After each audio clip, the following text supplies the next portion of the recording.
amigos, bienvenidos a la tercera reunión de reflexiones de mitos y verdades históricas acá en el ciclo de conversaciones de nuestro Teatro Cavernario. Les damos la bienvenida y agradecemos su interés por participar de esta tercera conversación que realizamos para aportar a la reflexión y al debate, ¿no?, de estas ideas que son necesarias hoy en día para construir un futuro mejor, un futuro para todos y todas, ¿no?, en estos tiempos de pandemia. Así que nuestro ciclo, digamos, de mitos y verdades históricas es parte, digamos, de un proceso en el que nos encontramos nosotros, ¿no es cierto?, de tesis, elucubrando algunas ideas para poder navegar sobre las aguas, ¿no?, de la incertidumbre en esta interminable cuarentena. En esta tercera reunión tenemos de invitada excepcional y por primera vez en el Teatro Cavernario a nuestra querida amiga Blanca Costaduat. Bienvenida, Blanquita. Gracias. Bienvenida, bienvenida. Bienvenida. Bueno, Blanca Costaduat es trabajadora social de la Universidad Alberto Hurtado, diplomada en Migraciones Internacionales de la Universidad Raúl Silva Enrique. Tiene un diplomado en especialización del sistema social chileno y de la administración cultural en la Universidad de Chile. Católica. En la Ciudad Católica, perdón. Él es actriz, ¿no es cierto?, deportista de fines de semana, pintora de brocha gorda. Aparece una foto ahí pintando su casa. Ay, sí, me encanta. ¿No? Es una lectora y una criticona, dice, pero ante todo en la vida dice que se declara una gozadora de toma y lomo. Tal cual. Esa es Blanca Costaduat. La Blanquita, bueno, se ha dedicado, digamos, está dedicada a lo que es, digamos, organizar, ¿no es cierto?, implementar, diseñar procedimientos que tienen que ver con acciones, ¿no?, que busquen la satisfacción de la necesidad de la población vulnerable. Ese es su fuerte, ¿ah? Haciendo asesorías en el tema del trabajo social. Podemos decir que además es perito especializado en defensoría penal pública, atención social y relacionadora pública. En el teatro ha incursionado desde los años 89, ¿no?, en el Banco Sorno, en el ex Boilú, con las obras Tres noches de un sábado, en el 89, y el Marqués de Sade en el 90. Me faltó esa que hicimos en NAR juntos. Sí, claro. La brasilera. ¿Cómo se llamaba? Sí, esa es la necesidad de ser polígamo. Exacto. Que éramos Correcto. pareja, éramos matrimonio. Éramos matrimonio, tanto tiempo. Sí. En el 2000-2001 hizo la obra Malos Hábitos, basada en películas de Almodóvar, en el Teatro Conventillo. En el 2003 participó con la compañía Teatro Riel haciendo teatro infantil, con la dirección de Ana María López. Y posteriormente, en el 2004, hizo un proyecto de radioteatro de 12 radioteatros, ¿no es cierto?, que se llamaba Todos Oídos, basados en libros y cuentos de escritores chilenos. Esto fue publicitado por Radio Bio Bio, ¿no? Lo emitimos en la radio Bio Bio, sí. Lo emitieron en la Radio Bio Bio, correcto. Y ahora se están haciendo nuevas gestiones para ver si se le puede dar difusión a ese trabajo que es muy bonito, ¿no? Tuvimos la oportunidad de escucharlo en el programa de la Radio Universidad de Chile hace unos días atrás. Claro. Así que esta es nuestra invitada de lujo, la señora Blanca Costaduat. De Punta Arenas, Mauricio Bahamondes, actor profesional del Instituto Superior de Arte y Cultura Bertolt Brecht, docente teatral, clown, actualmente profesor del Colegio Luterano de Punta Arenas. Podemos decir también de Mauricio que ha actuado en 4 películas, ¿no? Y actualmente está en pleno rodaje de una que se trata sobre el último jefe tehuelche, el cacique mulato. Así que después le vamos a ir a Mauricio que nos cuente sobre eso. Bienvenido, Mauricio. Muchas gracias, chiquillos. Bueno, desde aquí, pues, la idea es que conversemos aquí con esta posibilidad que da la tecnología, aunque yo no soy muy experto, pero he ido aprendiendo con estos nuevos conceptos como reinventarse, experto y otras palabras más que se han ido repitiendo cada vez más, ya sea en las noticias o las conversaciones. Así que, ¿qué puedo opinar yo de aquí? Por supuesto, todo lo que uno le pueda contar desde este otro lado, porque de verdad que estamos en el otro lado del mundo, a pesar de que hay tecnología. Estoy a disposición para que conversemos y les cuente de qué se trata Punta Arenas. Vamos a presentar a nuestro último invitado que se acaba de incorporar a esta conversación. Don Felipe Vilches Rubio, filósofo. Me presento yo. Como usted quiera, profesor, preséntese, por favor, adelante. Oye, yo soy Felipe Vilches y estudio filosofía. Entonces, esta invitación cavernaria a hablar de Platón me hizo recordar muchas cosas.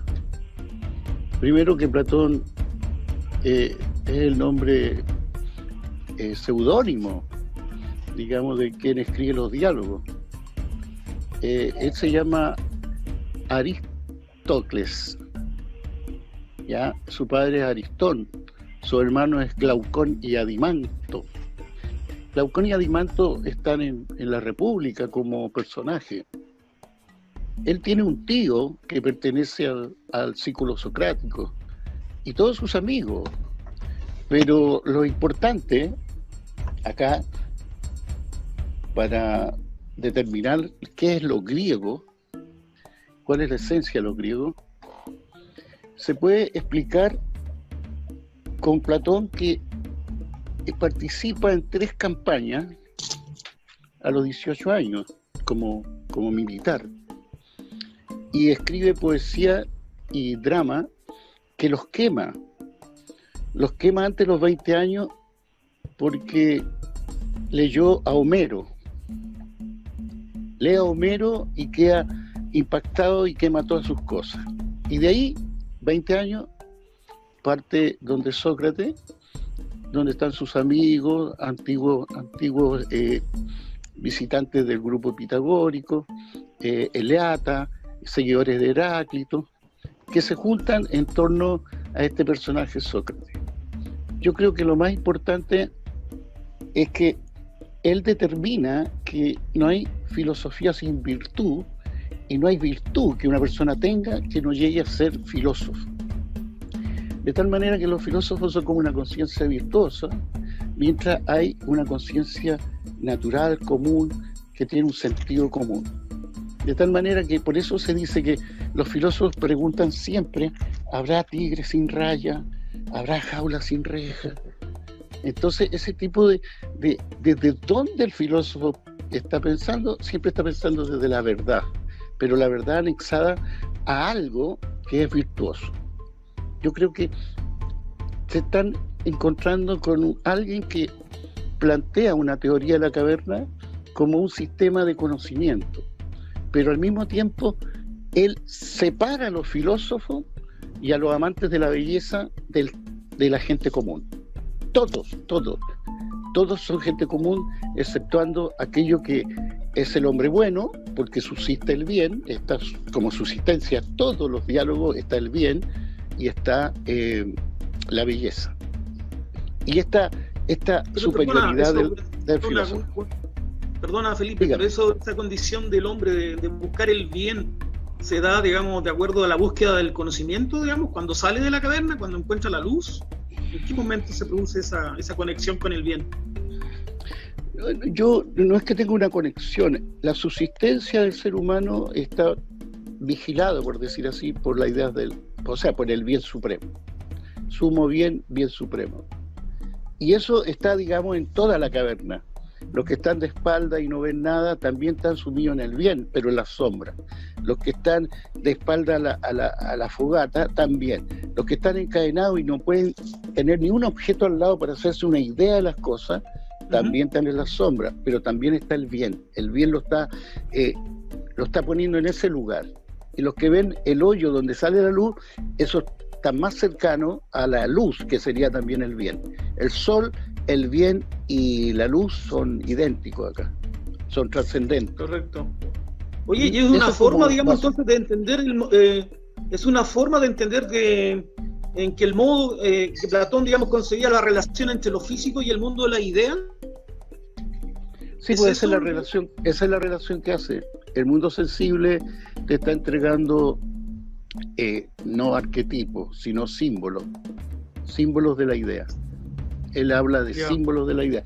Símbolo significa conjunto de marcas de algo, no una cosa, sino que un símbolo de algo, por ejemplo, si uno en la taza o en una escultura le simboliza el amor, por ejemplo, sirvió tanto el material como la representación de la mujer que representa el amor, sirvió para representar el amor.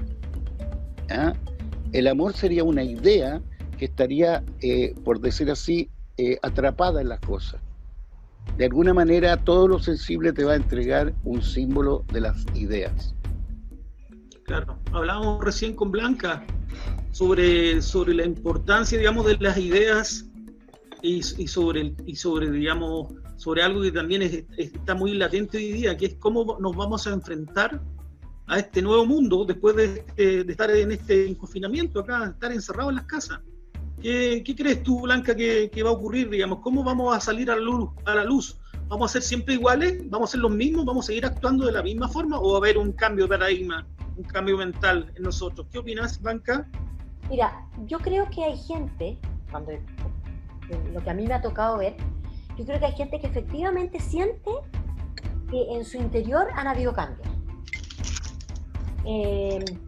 Cambios, por ejemplo, de tomar conciencia de que uno no necesita tantas cosas para vivir, porque has pasado 4 meses encerrado y tus ingresos han ido para poder solventar tus gastos en la casa, comer, ¿me entiendes? Y no necesitas ni la última zapatilla, ni el último celular, nada. Entonces, yo creo que sí hay un grupo de personas que han logrado ese nivel de poder entender qué es lo importante de lo superfluo. Sin embargo, y además tiene que ver con que va a haber una cesantía importante.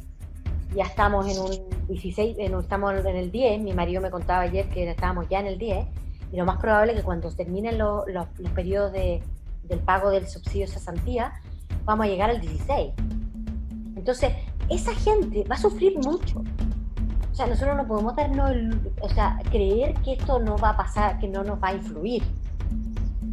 Lo que sí yo creo que ojalá que la gente que pueda reflexionar lo mire en serio y se mire para adentro y vea realmente qué es lo que yo quiero hacer de mi vida, pero en lo profundo, porque yo creo que las respuestas están en uno. Si yo no me miro, si yo no me veo de verdad, ¿qué es lo que yo quiero para mi vida?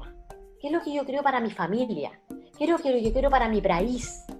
¿Qué es lo que yo quiero para mis vecinos, para mi comunidad? ¿Entiendes? Yo participo del edificio donde yo vivo. ¿Qué es lo que yo quiero para el edificio donde yo vivo?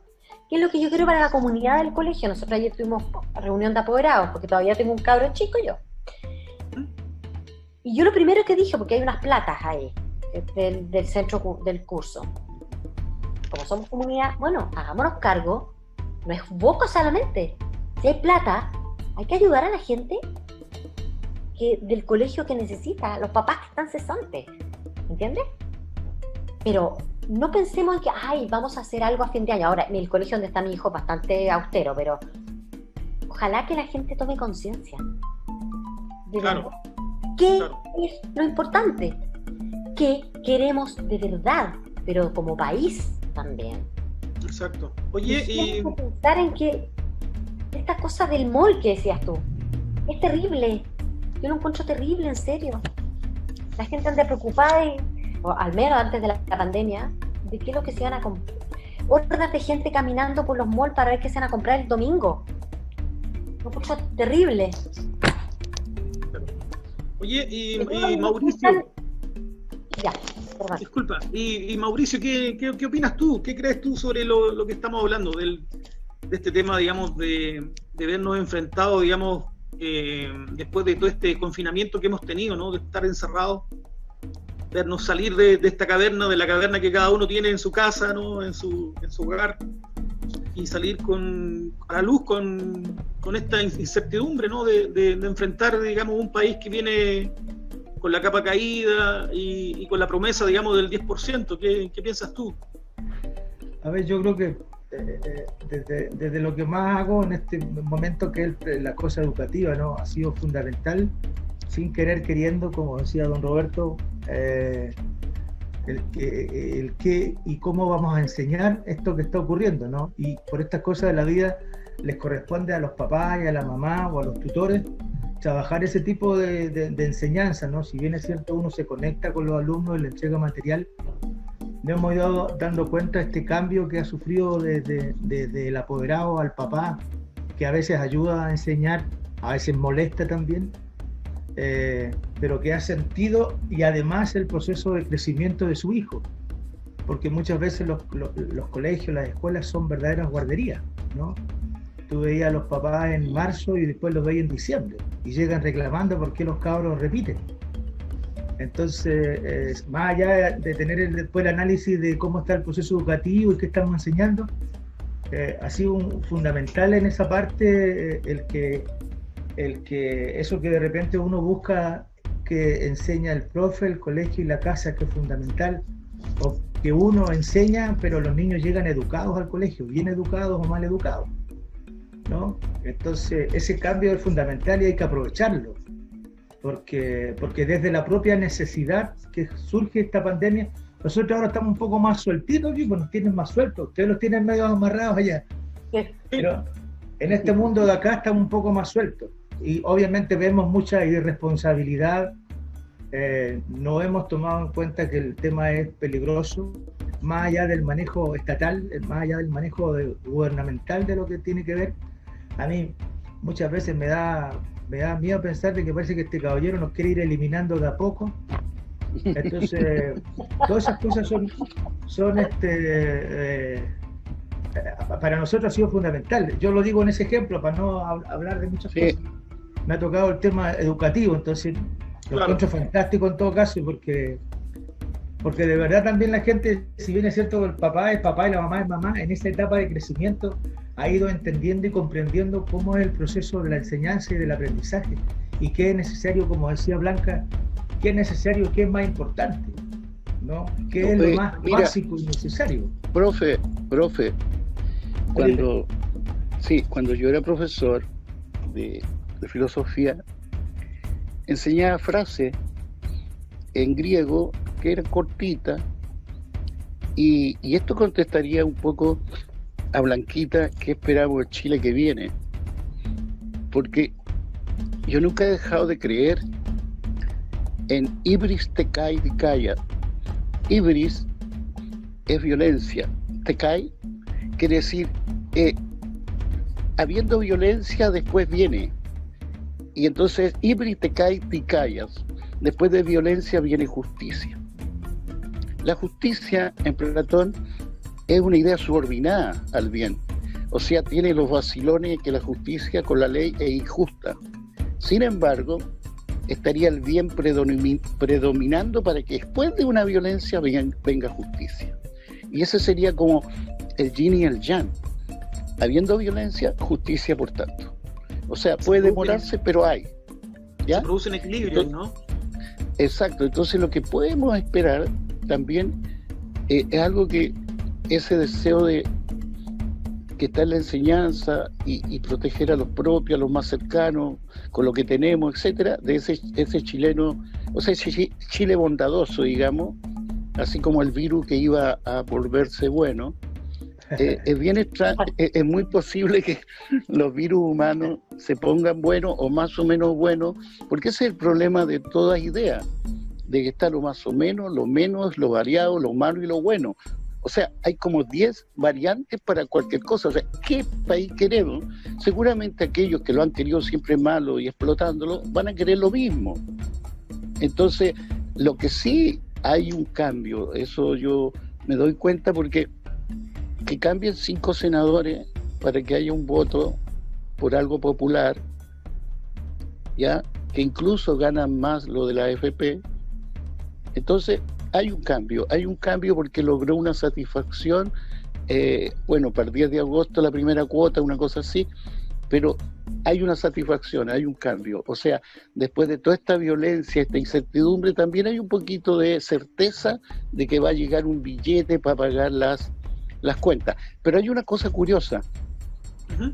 Las personas que se preocupan del bien, como por ejemplo una senadora, dijo que está muy bien porque la gente iba a pagar sus cuentas de luz, gas y agua, iba a hacer un IVA que ilusoriamente, dijo la senadora, iba a levantar la economía.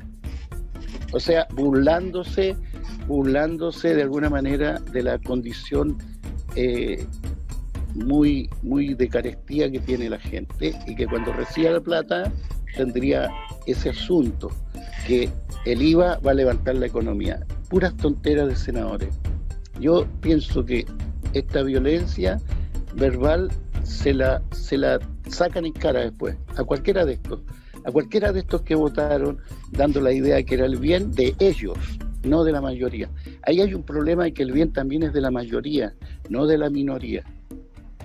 Eso es importante también. Perdón, yo creo que en ese lugar que dices tú, Felipe, hay harto de esas sombras que veían estos muchachos en la caverna. El Senado para mí y esa Cámara son puras sombras nomás que tienen que ver con su propia vida, y es muy distinta esa realidad a nuestra realidad, ¿no? Nos muestran, nos titiritean una realidad de la cual ellos toman una importancia vital de repente y se ven tan importantes, y como dice la gente común, no, ellos no son la solución, son el problema también. Entonces es como salimos de la cueva y los vemos, ¿no? Como los vemos a ellos, a todos. Aquí no se trata, es la política, es la cueva, no hay muchas cuevas, una sola, ¿no? Entonces es una sola caverna. Claro, es una sola caverna donde vive la mentira, donde vive las transformaciones, donde viven muchas cosas, pero que en realidad no es realidad, es una invención que tienen. Bueno, ¿cómo es que le decía? Era el oasis, ¿no? ¿Cómo era oasis? El oasis, ¿no es cierto? Era un oasis del cual nosotros vivíamos, y que en realidad no es que estuviéramos en paz, sino que la gente estaba en silencio, que era distinto. Patricio, ¿no? Dígame. Patricio Rodríguez, ¿y tú qué piensas, Patito? No, me agrada. Estoy tomando tecito, Felipe, sé que a usted le gusta mucho el tecito.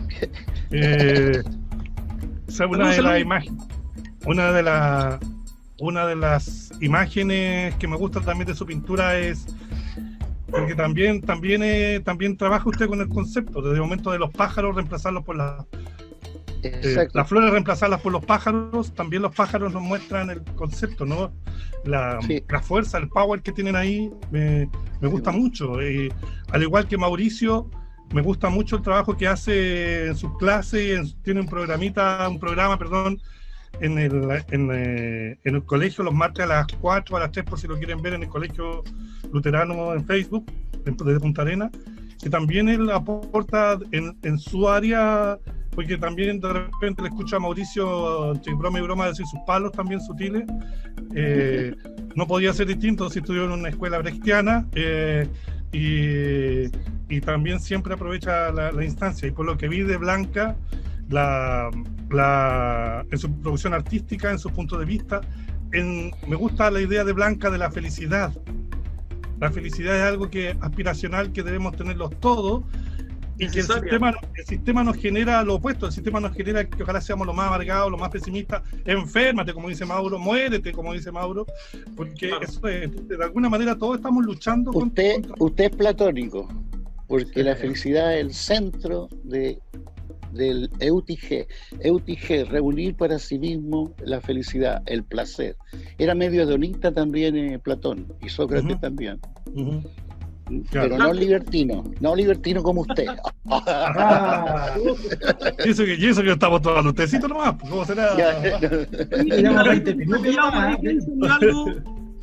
Rivaldo, hola, ¿qué opina, compadre? Estaba escuchándolo atentamente y me gustaría me gustaría a nuestro distinguido invitado hacerles, ¿no es cierto?, la siguiente pregunta. Me gustaría, por ejemplo, que nos situáramos 10 años en el futuro, ¿ya? Y, por ejemplo, Mauricio, que es profesor, ¿no es cierto?, Felipe, ¿no es cierto?, como filósofo, y la misma Blanquita, que me dijeran o que nos comentaran cómo ustedes hablarían históricamente de la situación que estamos viviendo ahora.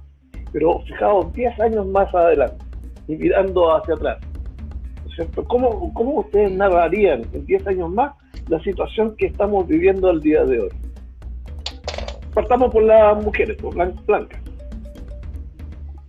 Mira, yo la verdad, lo que me gustaría decir, porque esto es un anhelo, ¿cierto?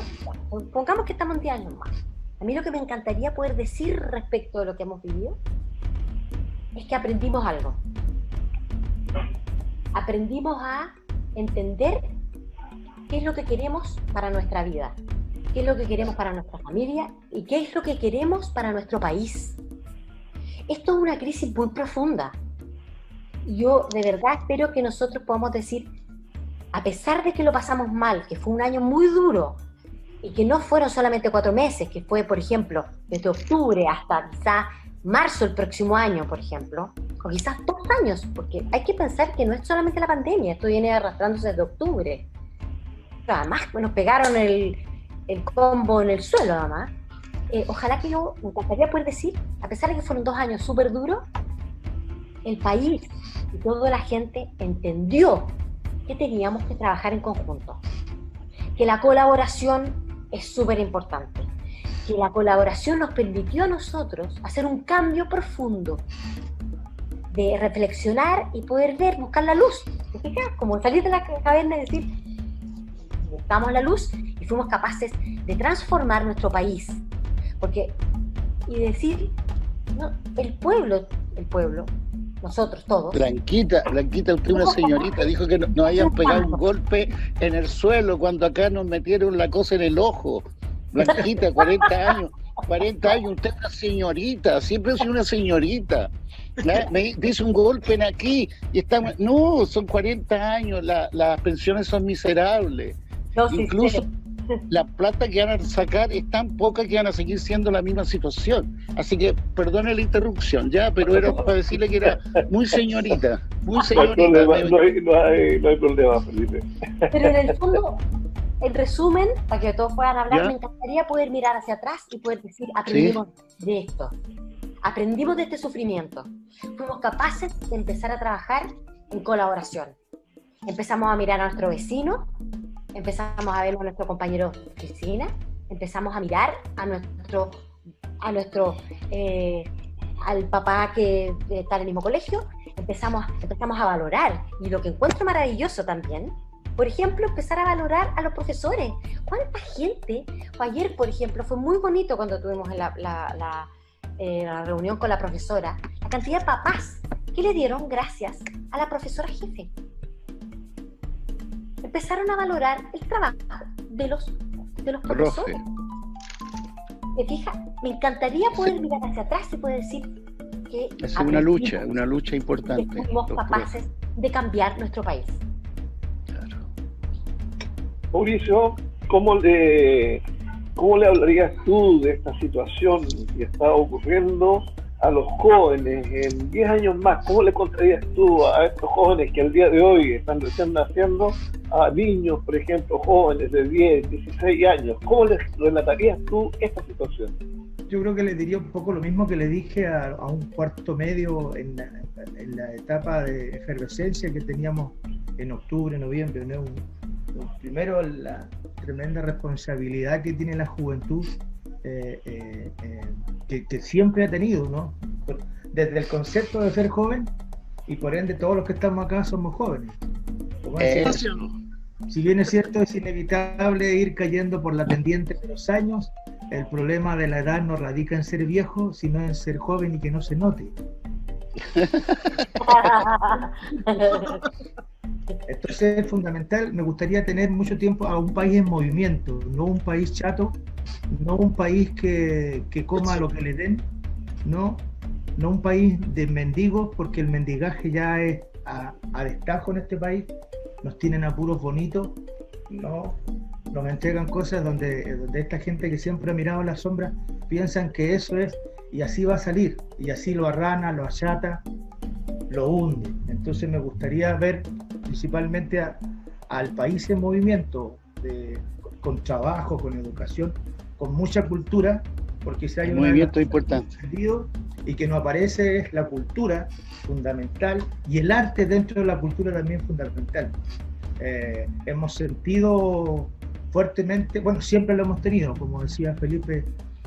Perdón, el arte en Platón, el arte inferior, ¿no? El arte inferior, es algo que no es es superior. Es increíble esa idea. Salvo la música. Salvo la música, claro. Salvo la música, sí. Bueno, estaríamos en constante discusión con Platón desde la idea de Carlos Marx. No. El fin de cada cosa. Digo yo, lo fundamental, lo espiritual que significa el arte en la educación, el arte en el entendimiento, ¿no? El aprender no solamente desde lo cognitivo, sino desde lo emocional, ¿no? Por eso dice que interesante. Hay un nuevo, disculpe la palabra, hay un nuevo tipo de hueón, que es el hueón asintomático, el que no siente el hueón. Entonces, repite, el que grabado bien. El que es hueón, pero que no sabe que es hueón. De lejos parece, pero de cerca es. A propósito, huevón significa amigo, ¿no es cierto? Estamos todos amigos, claro. Estamos todos ok. Entonces, eso principalmente. Después tener un país en movimiento, que también significa un país en funcionamiento, ¿no? Claro. Las instituciones funcionan, porque eso de verdad que fue otra parte del dibujito de la caverna, que las instituciones funcionan, porque no lo son así, y si funcionan, no funcionan para todos, sino que, y eso lo sabemos todos, para unos cuantos. Entonces, me gustaría, más que decirles, ver los chiquillos, sigan, porque es fundamental el apoyo que recibimos cada vez de los jóvenes, que a nosotros nos despertaron mucho y nos dijeron, ya, pues, levanten el poto y vamos a trabajar y vamos a pelear y vamos a sacar esto, porque en realidad que lo que queremos fundamentalmente desde el principio es la felicidad, no la felicidad solo de la capacidad de reírse, sino que la felicidad del bienestar, y del bienestar significa que la torta sea para todos, ¿no? Que todos disfrutemos de esa torta, que genere esa felicidad del vecino, como decía antes Blanca, del poder conversar con tu vecino. A pesar de que una de las cosas que más me sorprendió cuando fui a estudiar en Santiago es que no eran muy vecinos como somos acá. Sí, yo soy de 4 cuadras más allá y todavía soy vecino. Pero allá era como, de un vecino más allá ya no pasaba nada. Con suerte saludamos, pero también esa presión que vive esa tremenda ciudad.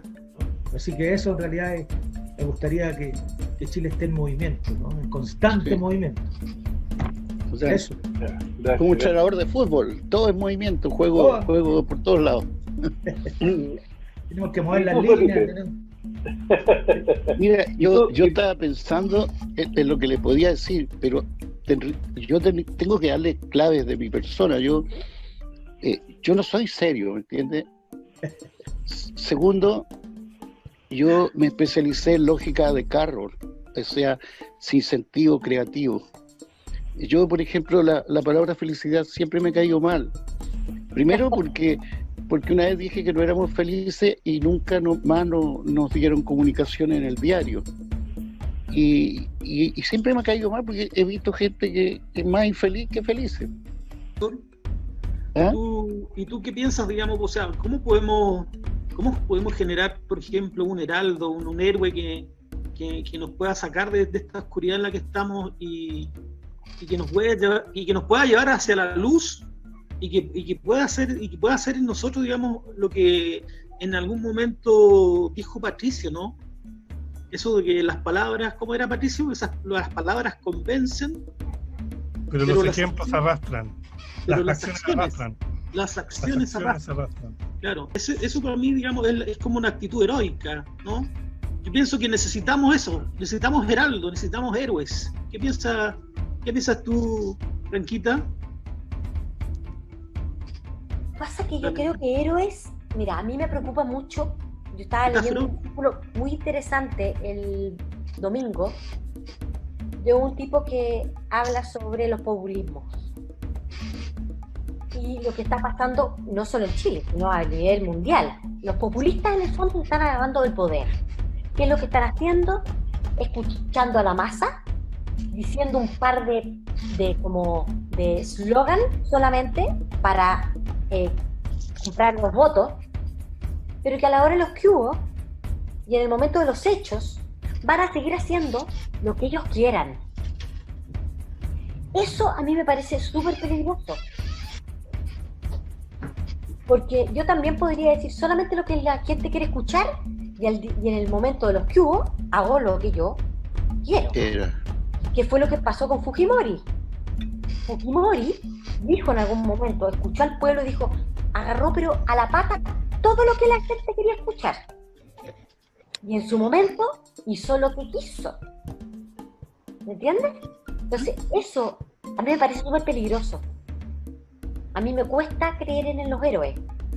Yo creo que todos tenemos que tener conciencia. O sea, por ejemplo, una de las cosas que por fin no se van a seguir eligiendo en la Cámara de Diputados y en los senadores. Por fin, ¿cómo es posible que haya gente que haya estado 25 años en el Senado? Y más. Es de loco.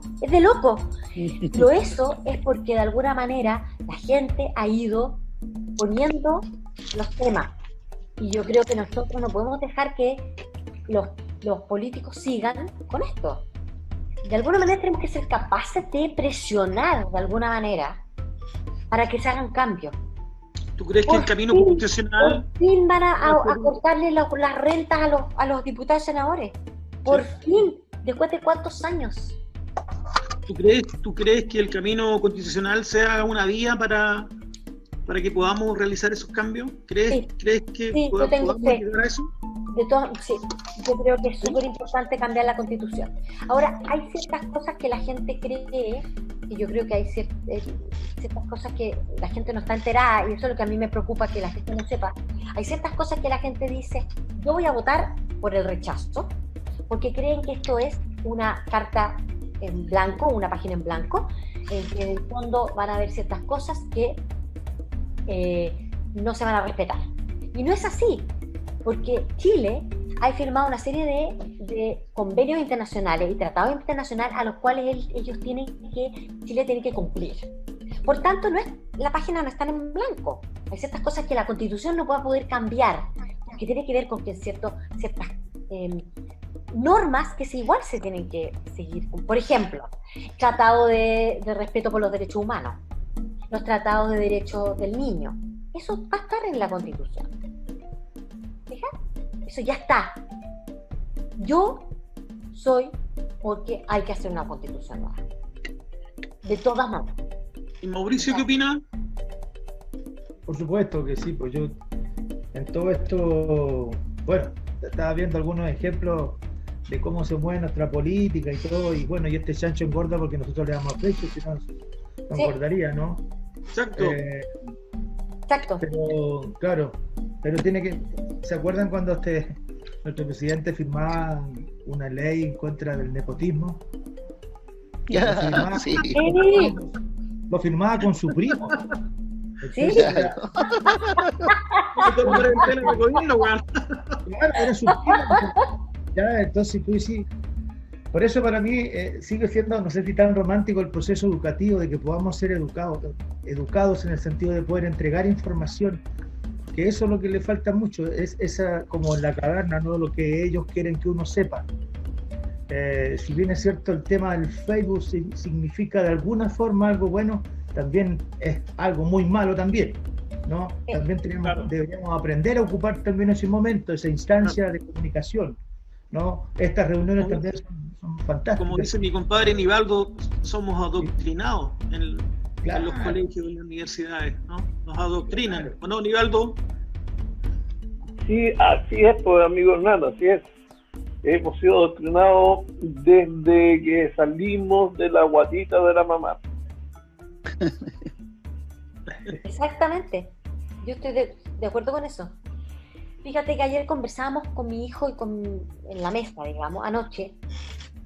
Y yo les decía que a mí era muy importante para mí este año. Yo no lo veo como perdido.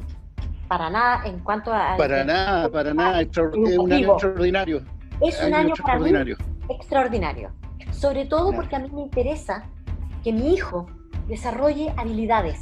A mí no me interesa que él sepa más de química, que él sepa más de física. A mí me da exactamente lo mismo que no cumpla con el currículum. Me da lo mismo. A mí lo que me importa es que toda esta situación le sirva a él para tener autonomía, saber trabajar en equipo, buscar información, aprender a investigar, hacer amistad, ¿me entiendes? Esto es lo que yo quiero. Y yo lo veo súper positivo. Súper positivo. No sé si Blanquita, me puedes dar una opinión distinta, pero yo creo que para mí esto es muy bueno. Blanquita, yo creo que tienes toda la razón en todas esas cosas que son de formación y enseñanza. Yo la hallo súper correcta. Cuando hablaba de usando la palabra Chile, yo te juro que la usaste como 4 veces y yo miré para el lado, ¿a dónde estábamos? Entonces decía Chile, y yo miraba acá y yo estaba solo acá. No, y Chile es como genitivo, abarcador, es súper interesante la palabra Chile. Nosotros queremos un Chile mejor, queremos un Chile, puta que suena lindo, te digo, es como el alma de cierta idea de Platón, de que el querer lo mejor viene de adentro, el Chile. Yo pienso que Platón, cuando hablaba de los sofistas, eran aquellos que podían dar un argumento que significaba otra cosa. Yo he escuchado la palabra Chile siempre usada por aquellos que abusan. Que generalmente los que no ocupan Chile no abusan, usan la palabra pueblo. Tú titubeaste en un momento para usar la palabra pueblo. Pero antes de esta intervención. Pero en esta, tú ocupas Chile. Yo creo que no engloba la palabra Chile, pero ha sido utilizada de otra manera en el término sofista de encubrimiento de una realidad. Y mientras la otra siempre ha sido el pueblo de la necesidad, los pobres, los que no tienen alimento, las ollas comunes, etcétera. Pero ese Chile, como global, no existe para mí. No existe ese Chile global. Existe esa alma global, pero los chilenos para mí son muy pocos, porque hay algunos que vienen en Miami, vienen acá y administran país, pero también tienen casa en Francia, en España, tienen la plata en otros bancos, invierten afuera, ¿me entiendes? Entonces hay chilenos que usan este país como un argumento, como un argumento retórico, te fijas, como un sofista, como un encubridor. Y hay un libro justamente de Platón que se llama Contrasofista, ya que lo escribió más joven. Descubrió que se hablaba en general y bueno, y no era real eso, era una falsedad. Yo me cuido de usar la palabra Chile, ya pienso que el que usa la palabra Chile está enfermo de psicopatriotismo, es decir, quiere un Chile mejor, no tengo ninguna duda que tú quieres un Chile mejor, pero esa es una enfermedad del chileno. Pero ¿por qué? Porque no, si tú te hubieras ubicado en la clase social que tú perteneces, tu educación y todo, la entenderías que tiene unos límites ideológicos para pronunciarse por todos, porque por todo usáis Chile, pero no pertenece a la parte del todo que está carente. Es contra los sofistas. Alcibiades, por ejemplo, son dos Alcibiades, y los dos diálogos son son contra los sofistas, contra este modo de nombrar donde se incluye a los demás y los demás realmente están apartados por ese mismo concepto. O sea, Chile aparta a muchas otras personas que no son Chile, y el pueblo abarca un montón de personas que son considerados no chilenos. Son los rotos. Cuando yo hablo de Chile, justamente ¿Sí? lo que hago es que abarca toda Sí, esa po. diversidad. Exacto, Toda esta como el alma diversidad universal. completa. Un alma Porque- universal. ¿Perdón? Un alma universal, eso es. Sí. Eso es para cuando mí, abarcas todo. todo. O sea, Esa para mí, es la idea de Platón. Si Platón, me encanta. Platón tuvo que... Oye, perdona, Platón tuvo que escapar 3 veces ya de Siracusa porque quiso implantar una idea de alma, ya, donde el gobernante fuera un legislador filósofo, ya, y fue a donde Dionisio el viejo tirano y Dionisio el joven. Tuvo que arrancar 3 veces porque el centro, Blanquita, de la idea de un cambio era que Platón proponía la disolución de la propiedad privada. Por eso tenía que arrancar. ¿Ya? Y eso lo encuentras tú en la historia de Platón en Fraile, el enciclopedista. Yo eso nomás te digo. Dele. Es como en la escuela. Mauricio. Dale, Mauro. Oiga, para mí la palabra Chile es sumamente instrumental, ¿no? Lo digo Exacto. desde acá abajo, desde otra realidad, porque en realidad Chile para mí no tiene nada que ver. Es un concepto que ocupa la política, es un concepto que ocupa la economía para repartir, pero no tiene que ver con la vivencia. Me da la impresión de que el alma está más en el fútbol que en la palabra Chile, ¿no? Cuando te buscan por ahí ese logro, ¿no? Y esa alma del esforzado y de todo eso está dentro del discurso, porque nuestras realidades son muy distintas. Nosotros nos dicen chilenos, pero tenemos cultura distinta, nuestra economía tenemos que moverla de forma distinta, nuestro vivir, nuestras comidas son tan distintas que lo único que nos une es cuando nos dicen que somos chilenos, ¿no? Pero es que todos los países se constituyen de diversidad. Claro. Todos los países tienen diferentes. Hay países que son mucho más cosmopolitas que nosotros, por ejemplo. Siempre yo lo digo Los países se constituyen de ciertas características que Claro, generalmente son súper diversas. sí, pero aquí en este caso tiene que ver con el territorio también. No solo en el centro que haya un montón, sino que territorialmente climáticamente somos súper diferentes, y por ende, y a través de eso, nuestra propia cultura, la cueca, que el que la baila, el que no le interesa, la música, la forma de pensar, es muy distinta acá a la que tiene la gente del norte, la gente que está en el centro, porque el modo de distribuir su familia, sus recursos, el modo de convivir lo hace totalmente distinto. Entonces, perdón, una consulta. Entonces, esta idea de salir de la caverna, perdón Hernán, esta idea de salir de la caverna es un poco compleja elaborarla desde una globalidad, sino que básicamente parte como de una particularidad en realidad, ¿no? De que cada sector, porque si somos tan distintos, tan diversos, ¿cómo generar una gran idea? ¿No? Sí. ¿Sí? ¿Cómo crear un estado ideal? Claro. ¿Sabes lo que pasa? Que lo que dijo acá el profesor, que recién habló, acá, Mauricio, hay una palabra que es terrorífica en la cultura griega, se llama la diáspora, que significa la diferencia. Partieron los griegos pensando con la diferencia, pensando que hay la clase baja, la clase alta, lo inferior, lo superior, lo bello y lo feo. Pero Platón piensa lo superior, lo bello, ¿ya? Y lo alto, nunca lo otro, nunca. Porque Aristócles, como se llama él, su padre se llama Aristón, que significa propiamente elevado. Entonces viene de una clase aristocrática nobiliaria, o sea, lo más alto de Grecia, de ahí viene Platón. ¿Ya? En ese sentido, la diáspora es como aceptar que no hay igualdad ni universalidad, sino que hay una diferencia que hay que salvar. De lo sensible se llega a la idea, de lo bajo se llega a lo alto, de lo humano se llega a lo divino. O sea, hay siempre una escalerita al cielo. ¿Me entiendes? Pero la diáspora es la palabra que es cruel. Es cruel porque está diciendo que hay diferencia. Pero ¿por qué la diferencia tiene que ser mala? No encuentra la diferencia mala. Lo que pasa que la diferencia te da la concretud de lo humano. El género humano está dividido.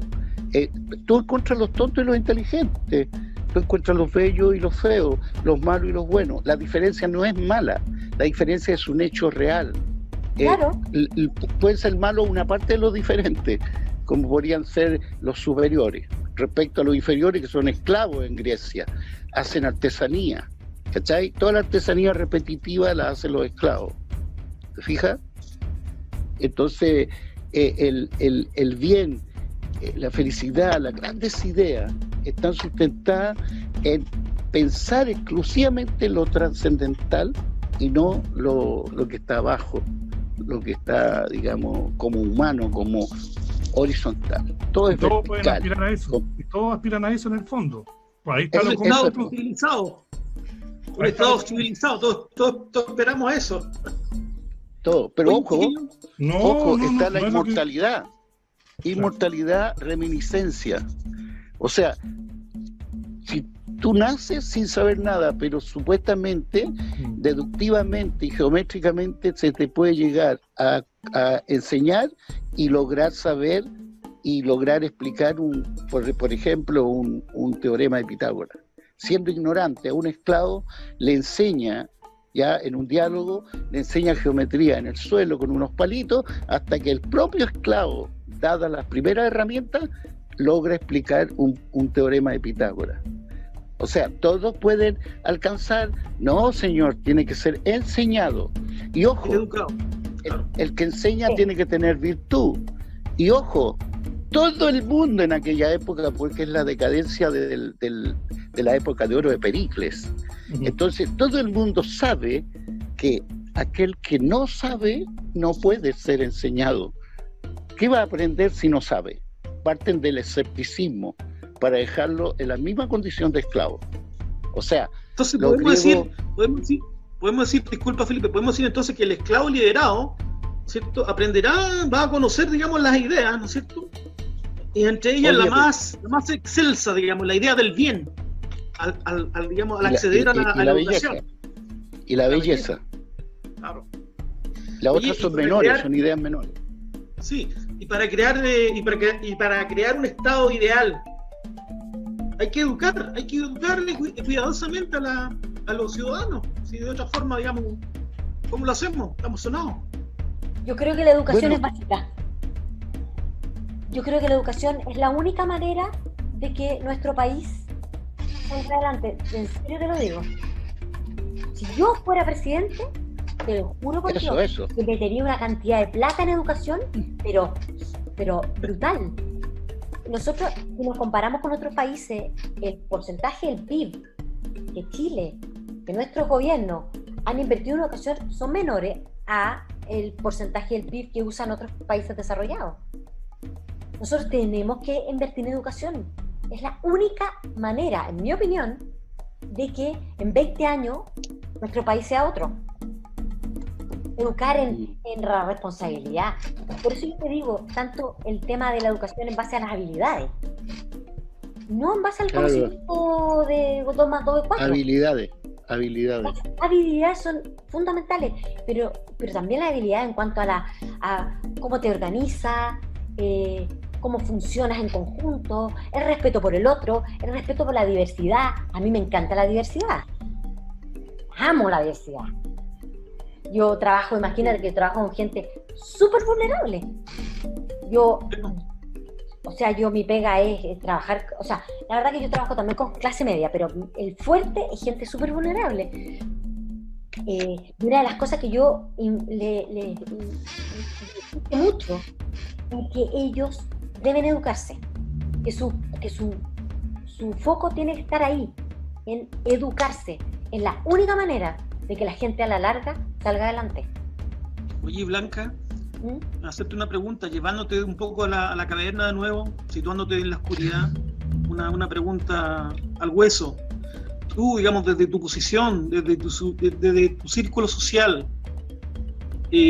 ¿cómo ves qué te pasa a ti, digamos, qué te genera, qué sensaciones te genera el hecho, digamos, de ver una situación, digamos, privilegiada, ¿no? Como el caso tuyo, Sí. en contraste con lo que tú haces, digamos, con tu aporte, digamos, que es totalmente orientado hacia lo social? Sí. ¿Qué te genera eso? Mira, Santidad. yo me siento una privilegiada completamente. Yo siempre lo he dicho, yo soy una privilegiada. Y me parece, y justamente, yo te digo porque los trabajadores sociales en general estamos muy mal pagados. No es mi caso también. No soy la excepción. ¿Ya? Y nosotros como familia decidimos que en el fondo mi marido es el que iba a poner las lucas y yo me iba a dedicar a esto, que me hace muy feliz.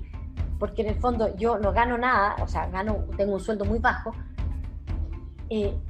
pero me hace muy feliz porque siento que yo puedo ayudar a mucha gente. ¿Te fijáis? A mí me hace... Yo tengo mucha gratificación. Estoy muy gratificada por lo que hago. Y al mismo tiempo me pasa que en mi ámbito, más de gente que tiene situación económica, lo bueno de todo eso es que como yo vivo gran parte de mi día en la vulnerabilidad, yo soy capaz de transmitir esa información a otras áreas, a otros ámbitos. Como diría Bourdieu, Felipe podrá hablar. Ten cuidado porque una mujer jesuita es muy igual a una mujer comunista. Ten mucho cuidado. Entonces, eso a mí me hace muy bien. O sea, siento que porque a mí la gente me mira, imagínate, de repente estoy en ambientes bien furiosos, entonces yo hablo desde la experiencia, porque si yo ando metida en el sector sur de Santiago, que es súper vulnerable, y ese es mi ámbito de trabajo.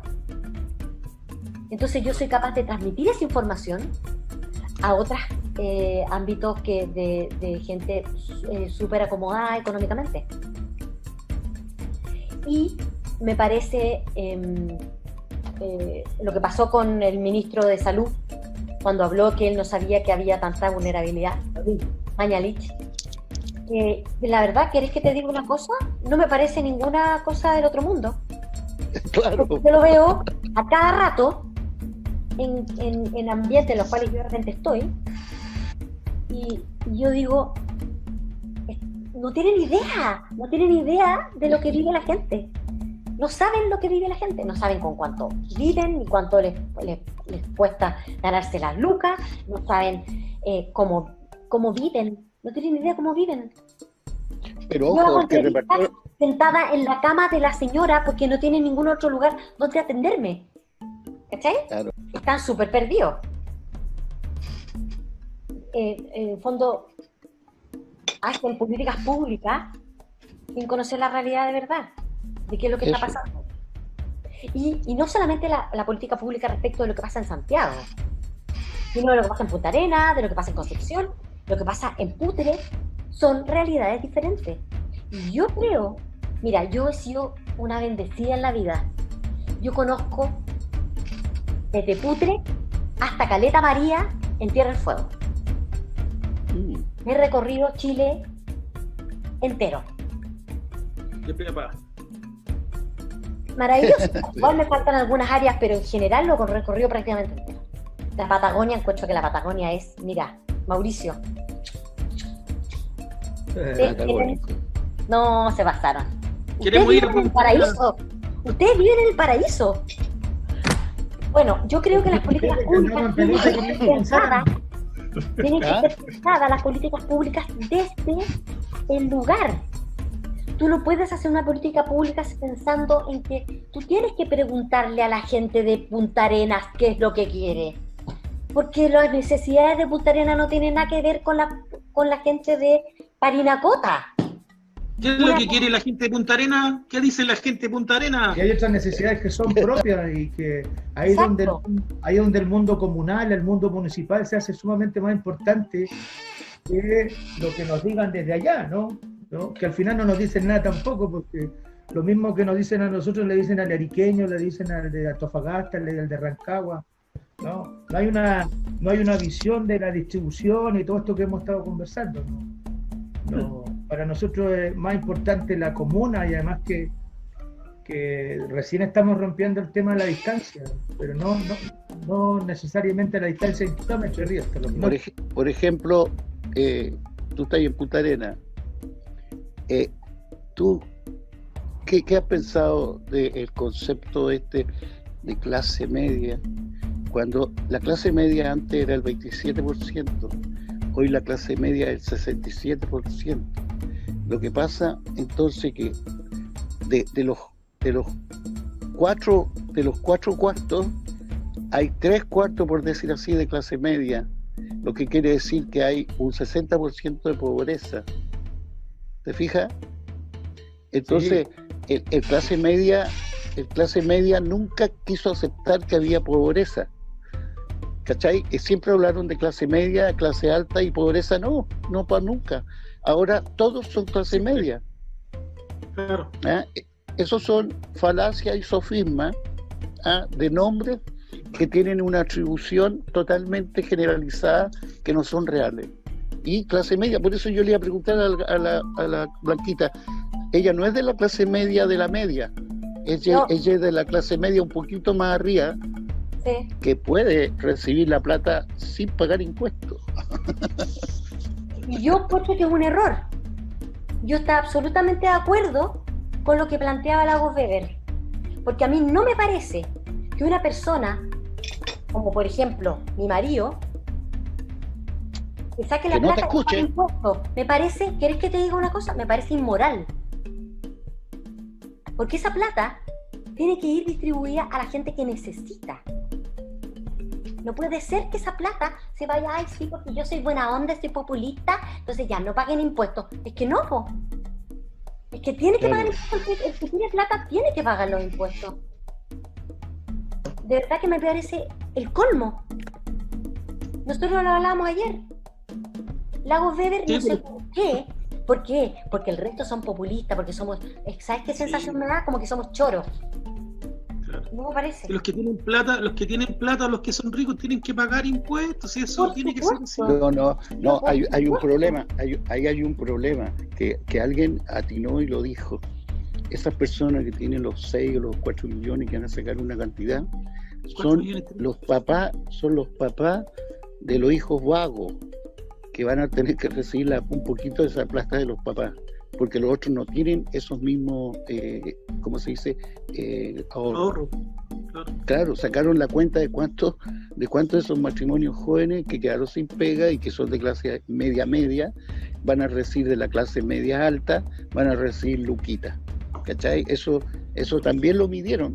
Mira, han trabajado tan bien en ese sentido. Calculado. Está todo calculado, todo. Incluso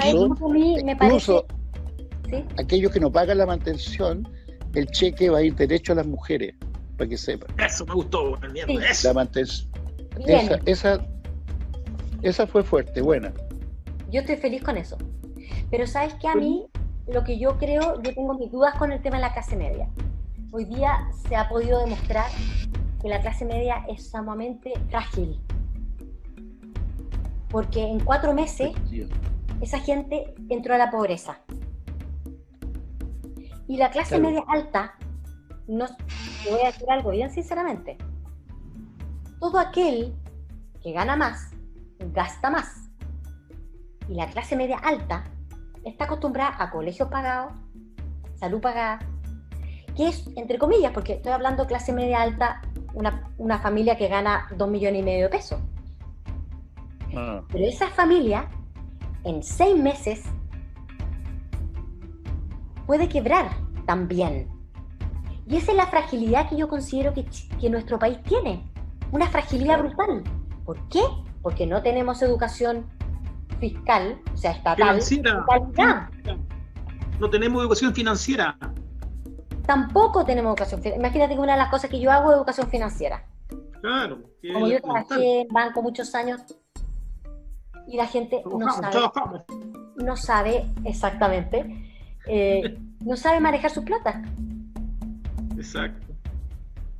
Entonces, Oye, chiquillos, mira, en virtud del tiempo, porque ya son las 8:30, quiero darle el pase a mis amigos cavernarios, Patito, Dale. Ronaldo, para que si quieren preguntar algo ya para empezar a despedir a nuestros invitados. Es que a Mauricio lo hemos tratado como profesor de teatro nomás, pero él es un actor y a lo mejor fíjate que esa película que está haciendo del último indígena, cuando hablamos hace un tiempo, yo te lo planteaba también sobre este tipo que vive esta presión, ¿no? Yo enseño cultura latinoamericana y ahí hablo de la inculturación por expropiación, por expulsión o si no, en este caso, por destrucción y muerte.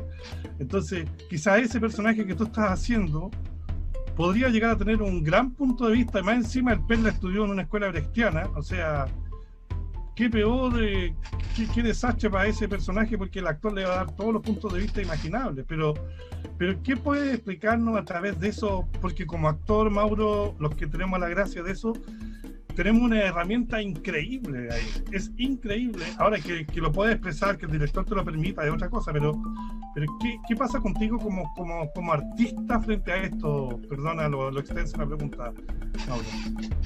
¿Sobre lo que está pasando más allá de la película? Y si puedes meter la película igual. Bueno, yo creo que hay otro elemento importante que debemos tener en cuenta, que es la parte emocional de lo que ocurre, ¿no? Como artista es fundamental, y en eso también estamos, en esto que le han llamado técnicamente la educación emocional, y cómo aprendemos la inteligencia emocional, cómo hacemos que los niños entiendan su emoción para el control, que es un poco más lo más técnico, pero ahí donde se transforma o se pone fundamental también el arte en este proceso del cual estamos viviendo. El no solamente vivir desde la intelectualidad y entender lo que me está pasando y ser clase media porque soy acá o soy allá, y no entender realmente dónde estoy ubicado en este momento o dónde me tienen ubicado. Emocionalmente me zarandean, me tratan como la raja,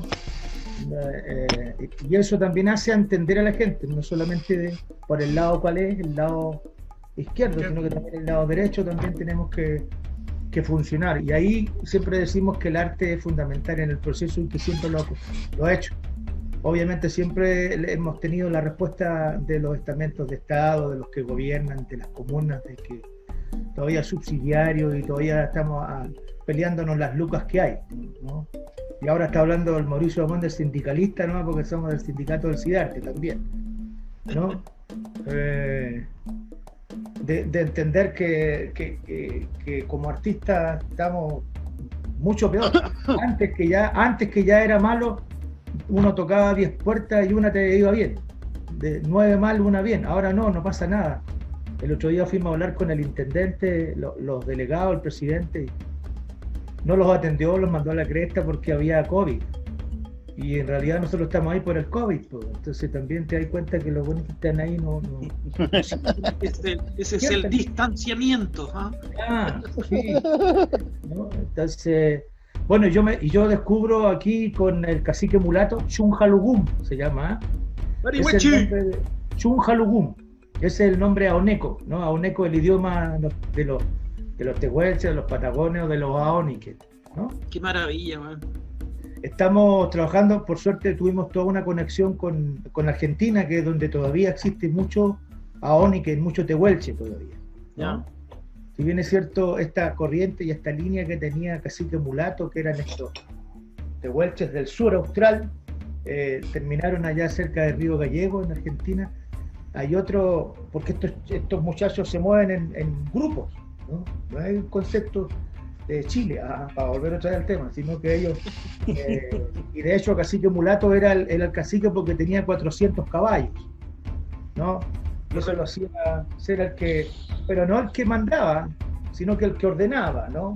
También habían otros tipos de jefes, de familias también, donde también se discutían las cosas y como ellos se movían por guanaqueada, o sea, como se movía el guanaco, se movían ellos, iban entendiendo, ¿no? En la película que estamos haciendo, el enemigo es el alambre, el alambrado, ¿no?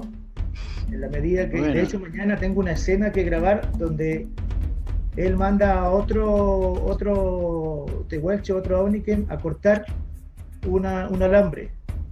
Pero en el proceso que tiene él se da cuenta que ya está todo perdido. No saca nada con cortar ese alambre porque todo lo suyo está alambrado. Entonces cada vez está siendo más reducido. De hecho, históricamente, después que ocurre eso, él se va a Santiago y habla con Riesco y habla 2 veces y para variar no lo rescata, ¿no? Entonces, ese proceso que sigue siendo, quizá en la herramienta sea medio distinto o en la técnica sea siendo distinto, siempre el que tiene menos, el que ha hecho más, ¿cómo es la cuestión? Estos desgraciados capitalizan su ganancia y socializan sus pérdidas, ¿no es cierto? Aquí nosotros teníamos, hay un libro, chiquillos, que se llama El Rey de la Patagonia, y ahí habla de estos nombres de calle, de José Menéndez, de Mauricio Brown, de Blanchard, que son estos grandes, para un lado de la historia, son aquellos que levantaron este lugar del sur, que no había nadie, lo hicieron lo que es, mentira, robaron todo lo que se pudieron robar, ninguno de ellos vivió acá en el sur, solo se fueron a vivir a Buenos Aires, y de ahí construyeron este tremendo imperio que significó Tierra del Fuego y la sociedad ganadora, la sociedad explotadora y ganadera Tierra del Fuego, que terminó alambrando todo. Esto era todo un solo alambre, haciendo el cacique mulato más viejo, no sé por qué será, pero más viejo, porque está dividido en 3, chiquitito, que se encuentra con Casimiro Biguá, que es su papá, otro gran jefe. Después viene otro cacique mulato joven, que es toda la parte guerrillera, de la parte de la caballo. Pero tú la firmas, esto lo firmas, lo grabas, sí, porque estamos lo pintas. Grabando. Sí, porque estamos rodando nosotros, porque este es un proyecto que se ganó desde la Universidad de Magallanes, el Poder Judicial y así otras organizaciones que están metiendo, museos, por ejemplo, y que me moviendo. Entonces. Y tuvimos la suerte de contacto con los argentinos. Hay una universidad de Buenos Aires que nos envía textos. Yo mañana tengo un texto también que es que espere y que corte, y hemos ido aprendiendo también. Y es la lógica de cuando uno lee ese otro idioma, trata de entenderlo como uno es, y con la forma de escribir la oración. No, pues hay que volver, hay que pasarse toda una película y entender el medio, porque ellos entienden el medio primero y después lo tratan de transformar. Pero se da cuenta el cacique mulato que ya no hay nada que hacer, que ya el alambre ha llegado ya a destajo, ¿no? Mauricio Brown, José Menéndez ya tienen todo esto alambrado, gracias a los presidentes en Santiago que empezaron con esta ley de arriendo, no sé cómo se llaman, de concesiones, no sé si les suena eso. Sí. Bueno, daban un pedacito porque iban a producir y eso se iba a devolver al Estado, después ellos tenían posibilidad. Nada, mentira. Puras promesas. Puras promesas que terminaban en Valparaíso principalmente, y que significaba que en una firma ellos pasaban a ser dueños de lo que estaban arrendando. Mira. Qué buena experiencia, qué bonito lo que estás haciendo, Mauricio. No, sí. Iván. Y por cosas de la vida, ya habíamos trabajado en otra película que se llama Crecenem, Agarrados de la Luna, que es acerca de la matanza, el genocidio, pero principalmente de un remate de indígenas que hubo acá, un remate de Selma. Ah, Sí. ¿No? Esto lo llevaron a Inglaterra, ¿no? Ah, Los llevaron a Inglaterra, creo, ¿no? no, ese fue otro. Ese fue otro trabajo que hice con Hans Mulch, que hizo el zoológico humano. Ah, esa. Esa, no, aquí nosotros hicimos Crecenem. Ustedes lo pueden ubicar ahí también, lo buscan ahí en el Facebook para que lo vean. Y te encuentras con los mismos nombres. Con José Menéndez, con Mauricio Brown, con Blanchard, con todos estos nombres, con el mismo presidente Riesco y con otros nombres que significaron una entrega al destajo, un aniquilamiento. ¿Y sabes lo que nos da más rabia? Que nosotros tenemos acá en Punta Arenas a un premio nacional de historia, que es Mateo Martínez, pero él no acepta que en este lugar hubo genocidio. Él de los pueblos originarios habla así un poco. Él ve la historia, él se parece un poco a Vicuña Mañara, ¿no? Es más épico, no mete las manos más allá, él relata y cuenta y hace todo, pero no se mete, no quizá blanqueó a su familia, pues. También, pues sí. Intereses creados. Los libros no se hacen a veces por inspiración, se hacen por interés. Y yo creo que el cacique mulato era clase media. No, nada que. Oye, ¿me puedes pedir de la Blanquita? Porque yo le saqué en cara a Chile y la clase media, ¿no? No, pero... Blanquita, mira, siempre que estuviste hablando, tiene ese aro atrás de Santa, ese aro que está atrás, como un espejo, ¿ya? Pero te aconsejaría que la acción que has hecho siempre la sigas haciendo sin hablar mucho, porque te van a acusar de comunista. Y eres jesuita y perteneces a esa gente, y yo sé que perteneces a esa gente, entonces hablando mucho te van a tachar de comunista, van a echar a tu marido a la pega, va a ser un desastre. Así que, chitón. Bueno, tengo un hermano jesuita, mi papá se educó en los jesuitas, mi hijo lo tuvo en un colegio jesuita. Por eso te digo, ten mucho cuidado, te van a confundir con comunista y le van a cortarle la pega a tu marido. Acuérdate. Oye, Blanca, un abrazo y muchas gracias. Oye, muchas gracias por invitarme. Me encantó la conversación. De verdad. Chao, Blanquita. Chao, Blanca, cuídate, gracias. Espero verlo pronto. Sí, después del confinamiento. Y a Mauricio espero poder ir de nuevo a Punta Arenas. Gran lugar. Aquí donde hay alambres. Sí. Gracias, Blanca. Siempre vive en el paraíso. Acá sí. Total. Gracias, Blanca. Un asado de cordero. Gracias. Un asado de cordero. Pero... Chordina, te lo voy a cobrar. Ya somos. Chao, Blanquita. Chao, Blanquita. Gracias a ti. Chao, amorosa. Ya, y Patricio, que está muteado. Patricio, ¿quieres comentar algo? ¿Decir las últimas palabras? Mis últimas palabras. Antes de despedirnos. Fuertes declaraciones. Veo que tienes información, maneja información confidencial. Pero no, yo quiero agradecer a Mauro. Gracias, Mauro, por fin se dio la posibilidad. Te lo agradezco. Me gustó mucho, a Felipe también y a Blanquita. Gracias, chiquillos. Creo que la experiencia que estamos teniendo de estos conversatorios son muy atractivos porque, Mauricio, cada conversación ha sido distinta, aunque tratamos el mismo tema. Y es porque los invitados son especiales y distintos. Entonces, eso a mí me gusta mucho. Por eso trato en general de no meter mucho la cuchara, y porque me sirve para nutrirme de lo que piensan. Ahora, interpretaciones como esa figura, no sé, la verdad no. También esas cosas raras de meter conceptos, símbolos, jesuitas y todas estas tonteras, yo no sé en realidad. Creo que hay que tener cuidado nomás con esas cosas porque no sabemos en realidad. Quizás en 2 o 3 años más van a pasar otras cosas. No sé. Además, es curioso que se mencione que tiene una fuerza tan preponderante del siglo XVIII, cuando en realidad ellos partieron en el siglo XVI. Entonces, es como un poquito distinto el origen a la interpretación que se le da en realidad. Partió como una contrarreforma en realidad. Pero agradezco la oportunidad y... No me hable de reforma, por favor. Gracias por estar acá con nosotros, muchas gracias. No, de verdad, muchas gracias a ustedes por poder conversar. Siempre hace bien conversar y debatir y ver qué se piensa, porque igual ayuda a juntarse también estas cosas. ¿Sí? Ya que nos separa la economía, que nos junte la conversa. Todas estas cosas hacen bien. Aquí desde la cresta de la loma colgado el mapa, Estamos presentes.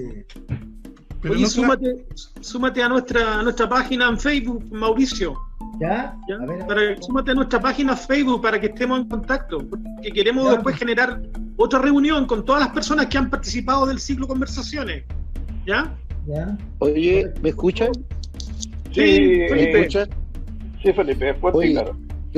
yo me quiero despedir con ese enigmático dilema de que un griego dice que los griegos mienten. Yo les puedo decir que después de muchos años supe que el oráculo de Delfos famoso que sostiene la humanidad, que es conócete a ti mismo, era como los chistes que se pueden poner en un spot publicitario. Lugnata decía conócete a ti mismo y era un chiste,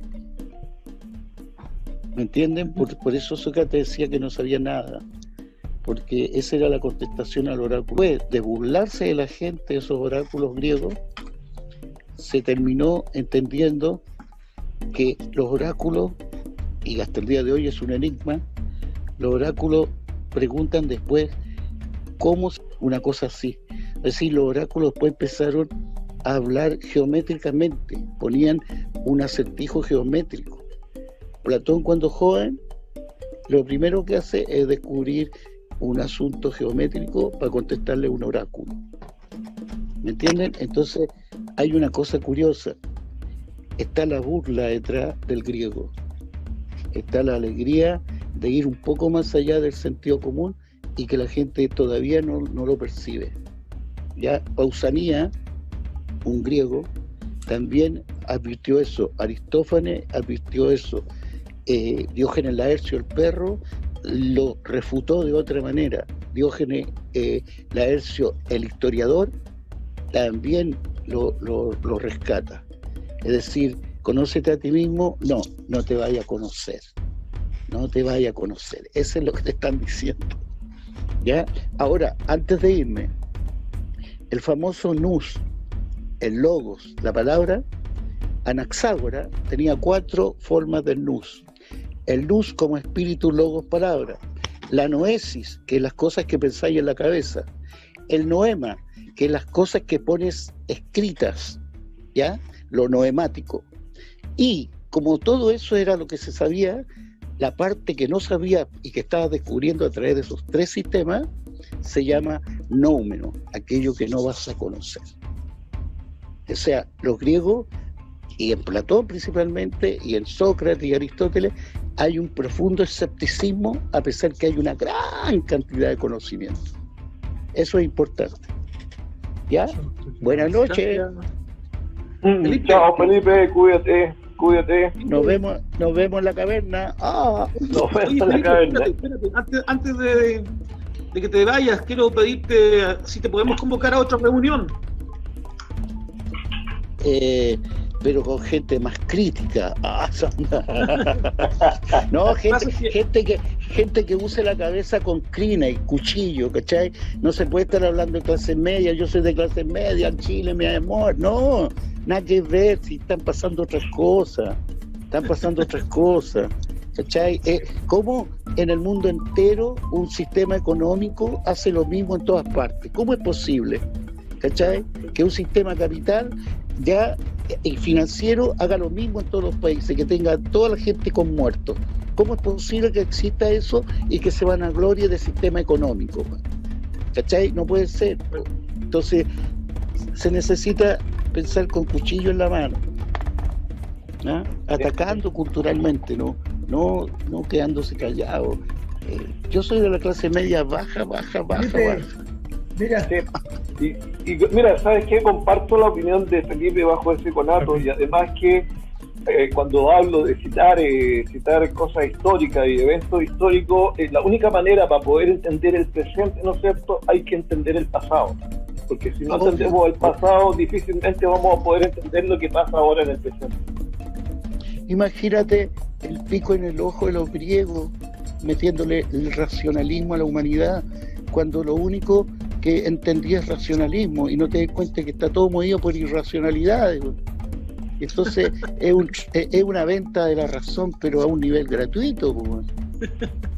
Claro. Es una venta de garage. Oye, Bueno, eso. te agradecemos, Felipe, y nos quedamos con las ganas de haber hablado de tus pájaros, de los pájaros Bueno, de la oscuridad, de los pájaros de la luz. En algún otro momento será. No, lo importante es que yo no soy serio. Gracias, ¿Ya? profesor. Gracias, Hola, Felipe. Aníbaldo. Gracias, Aníbaldo. A ti, Felipe, gracias. Ya, al hombre que le gustaron los pájaros, en una de esas le regalo uno, ¿ya? Ya, chao. No, Chao, gracias. Felipe. Chiquillos, yo igual quiero agradecerles que me hayan invitado. Buena onda. Estoy a vuestra disposición mientras se pueda para conversar de otras cosas también. Más arte o más teatro. Quizás Mauricio, esta película, ¿para cuándo tienen planificado el estreno? Pucha, estamos moviéndonos de a poquito. Por lo menos queda, mira, toda la parte juvenil de Cacique Mulato, eso significa por lo menos unas 30 escenas. Ya. Ya llevamos un año, más de un año porque está toda la preproducción, pero bueno, la pandemia vamos a tener todos los elementos de seguridad mañana, de distanciamiento, y somos 6 los que andamos a caballo mañana, pero con todo lo que pasa. Pero todavía, como te digo yo, queda toda esa etapa central del Cacique Mulato que sirve para contar cómo se era, ¿no? Este pueblo nómade que se mueve por las guanaqueadas, ¿no? La bella historia. Con esta sociedad que se va metiendo y Claro. es súper importante el concepto de propiedad privada que tenían también los tehuelches. Eso era suyo, pero también era de todos, ¿no? Por eso que cuando chocan con el alambre al principio no se dan ni cuenta, ¿no? Así que Mulato tuvo la inteligencia quizás de poder agrupar y asociar a su gente y decirle que, porque algunos obviamente querían ir para el frente, ¿no? a eliminarlos y a todos, ¿no? Y él fue entendiendo que iba a ser de verdad una masacre el tratar de entender por eso eligió un poco esa lógica de ir a conversar en los últimos años. Fue 2 veces a Santiago a hablar con el presidente, no lo pescaron. Por eso la escena de mañana es donde él se da cuenta que de verdad ya está todo cortado, digamos, más allá de cortar el alambre. Entonces, yo creo que por lo menos nos queda todo este año, a propósito también de la pandemia que no nos permite juntarnos tanto. Claro. Tenemos algunas escenas masivas todavía. Y así que yo creo que esto va a estar en su gestación ahí porque después viene el otro artista que es el editor, ¿no? Sí, claro. El que va entendiendo la película y de repente se transforma un poco la película y después yo creo que va a ser para no sé, agosto del próximo año que pudiéramos estar lanzándola de alguna forma ya terminada, porque igual además nos vamos moviendo así como por plata, vamos consiguiendo, ahora se consiguió un poco más también porque es caro hacer cine, Claro que sí. sale como 15 lucas limpiar el minuto de cine, entonces imagínate un largometraje, es una salvaje. Pero cualquier cosa yo les voy a estar avisando, además me voy a meter a su página también. Y aquí, mi entrañable amigo Pato Rodríguez, con el cual hacíamos desorden en el colegio, vamos a estar en contacto. No es tan tranquilito como se ve ahí, así que bueno, ustedes lo conocen más. Lo estamos conociendo. Así que, Mauricio, muy agradecido. Muchas gracias por invitarme y estoy a vuestra disposición para que conversemos y sigamos pelando al presidente. Gracias, Mauricio. Gracias, Mauricio, gracias. Muy amable, gracias, te pasaste. Chao, cuídate. Gracias. Y bien, estimados, damos por terminada la tercera reunión de este ciclo de conversaciones de aquí de Teatro Cavernario. Nos vemos, que estén bien, cuídense. Chao, chao, chao. Chao, chao.